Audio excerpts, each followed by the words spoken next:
नमस्कार। आज हामीले नयाँ भिडियो सहित उपस्थित भएका छौँ। आज हामी दैलेख जिल्लाको सदरमुकामबाट यहाँको नजिकैको एउटा धार्मिक स्थल बेलासपुर मन्दिर जाँदैछौँ र यो हामी चाहिँ बिहानको मर्निङ वाकमै यो मन्दिरमा जाँदैछौँ। केही समयको हिँडाइपछि हामी उकालोबाट ओह्रालो बाटो आउँछौँ र यो ओह्रालो बाटो थोरै झरिसकेपछि हामी यो मध्य पहाडी लोकमार्गको ठुलो बाटोमा आइपुग्छौँ र बिहानको हुस्सु कुहिरो र यो वातावरण निकै रमणीय छ, हजुरहरूले देख्न सक्नुहुन्छ। यो लोकमार्गमा हिँड्न थालिसकेपछि हामी अब बिन्दु मोडमा आइपुग्छौँ र यो बिन्दु मोडको यो देब्रे साइड यो लोकमार्ग कन्टिन्यू गरियो भने यताबाट तल्लो डुङ्गेश्वरतिर डुल्लु बजार हुँदै गइन्छ भने हामी यो सिधा जान्छौँ र यो सिधा बाटोबाट चाहिँ हामी बेलासपुर मन्दिरतिर जान्छौँ।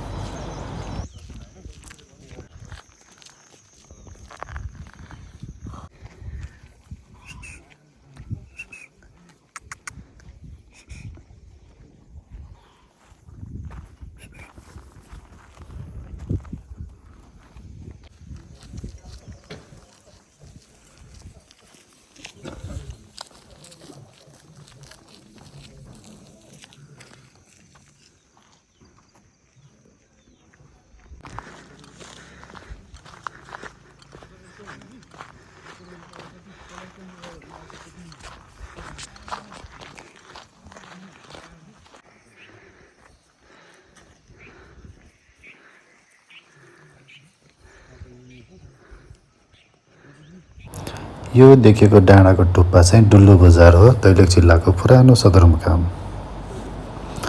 र अहिले हामी जुम गरेर हेर्न खोजेको चाहिँ यो दैलेख जिल्लाको पञ्चदेवल हो। यहाँ सानो यो ढुङ्गाको यो मूर्ति जस्तो देखिरहेछ, यो पञ्चदेवल हो। यसमा चाहिँ हामी पछि जान्छौँ।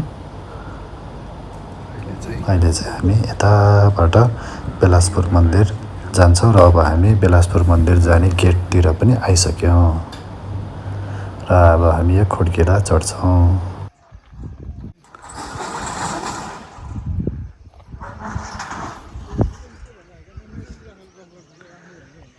पञ्चदेवल यो सानो ढुङ्गा जस्तो देखिएको यो पञ्चदेवल हो। यहाँ हामी एकछिनमा पुग्छौँ र अहिले देखाउन खोजेको चाहिँ दैलेख जिल्लाको पुरानो सदरमुकाम। अहिलेको सदरमुकाम त यहीँ तल भइहाल्यो, हामी भर्खर हिँडेर आएको हौँ। पुरानो सदरमुकाम चाहिँ यहाँ बादलले यहाँ यो बादलभित्र यो देखिएको यो तर्को यो डाँडाको रेन्जमा छ, यतै कतै छ डुल्लु बजार।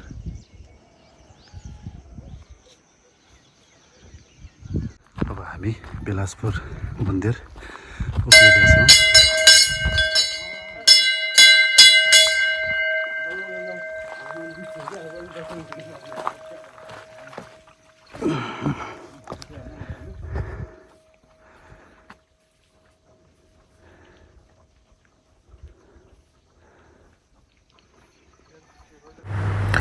मन्दिर जाने बाटो चाहिँ खुड्किला छ र खुड्किलामा बार पनि लगाइएको छ।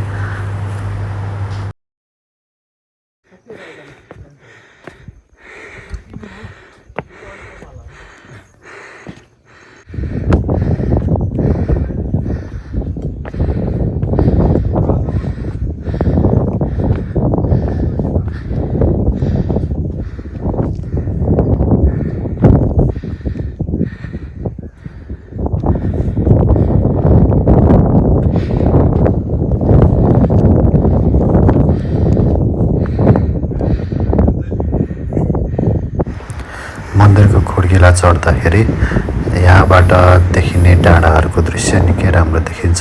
यो जाजरकोटको साइडतिर पर्ने डाँडाहरू हुन्।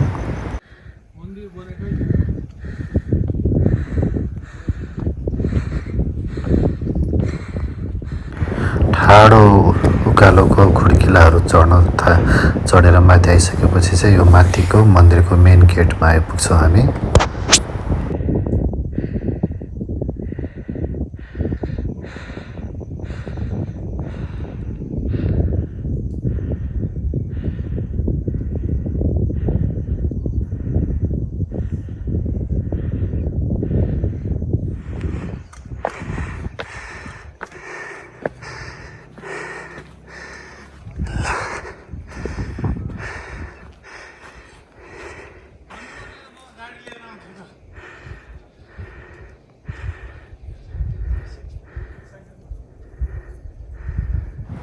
मेन गेटबाट भित्र आइसकेपछि पनि फेरि एक चरणको सानो खोड्किलाको लहर चाहिँ फेरि पनि उक्लिनुपर्छ र हामीले त्यो पथ्यमा मन्दिर पनि देख्न सक्छौँ।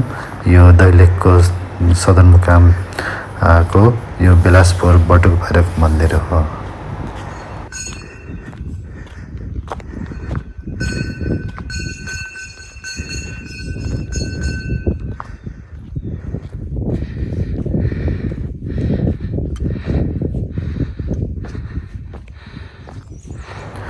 र अन्तमा हामी बेलासपुर बटुक भैरव मन्दिरमा आइपुगेका छौँ। मन्दिर सामान्य तर शानदार प्राकृतिक दृश्यले हराभरा रुख बिरुवाले घेरिएको डाँडाको टुप्पामा छ। निकै राम्रो लाग्यो मन्दिर।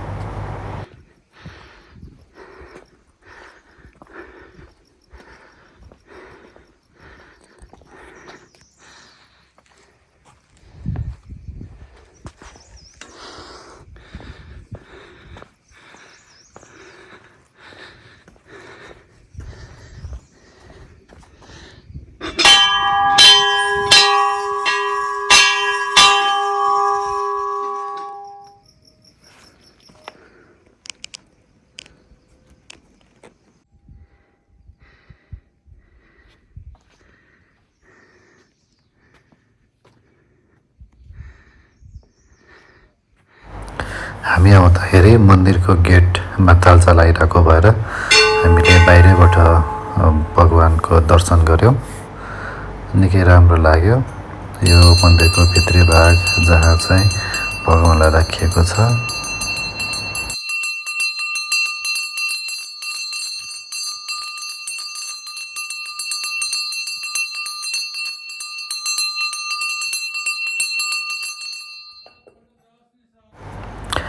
मैले सुरुमा भने बमोजिम नै मन्दिर एकदमै सामान्य छ तर अद्भुत छ।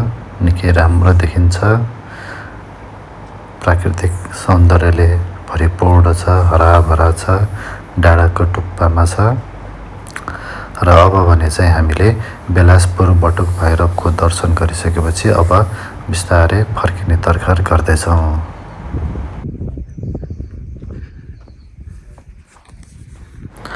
अब भने हामी फर्किँदैछौँ र हाम्रो यो भिडियो हजुरहरूलाई कस्तो लाग्यो? राम्रो लागेमा कृपया यो भिडियोलाई लाइक, कमेन्ट र सेयर पनि गरिदिनु होला र हाम्रो युट्युब च्यानललाई पनि सब्स्क्राइब गरिदिनु होला। धन्यवाद र हामी यस्तै अर्को रोचक भिडियो लिएर फेरि आउनेछौँ। शुभ दिन।